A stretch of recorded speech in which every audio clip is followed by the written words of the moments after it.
আমি ঠিক নাই, আল্লাহ আমি অত রত দেখে। চোখের সামনে দুর্বৃত্তের ছুরিকাঘাত, প্রাণ গেল গৃহকর্তার।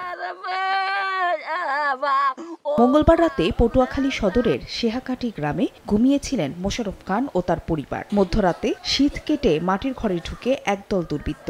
বিষয়টি টের পেয়ে মেয়ে চিৎকার দিলে বাবা মোশাররফ ছুটে যান। এ সময় ছুরি দিয়ে তাকে কুপিয়ে পালিয়ে যায় দুর্বৃত্তরা। তাৎক্ষণিকভাবে উদ্ধার করে স্থানীয় হাসপাতালে নিলে তাকে মৃত ঘোষণা করেন চিকিৎসক। যিনি ছিল উনি অত্যন্ত এলাকার খুব ভালো লোক ছিল। তারা মেরে ফেলার উদ্দেশ্যে আসছে, আমরা এটার সুষ্ঠু একটা বিচার চাই।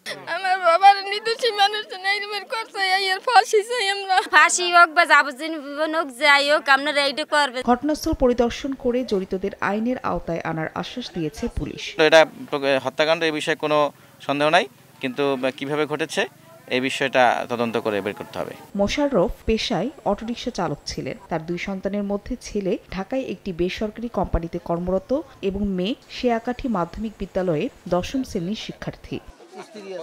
সময় সংবাদ, পটুয়াখালী।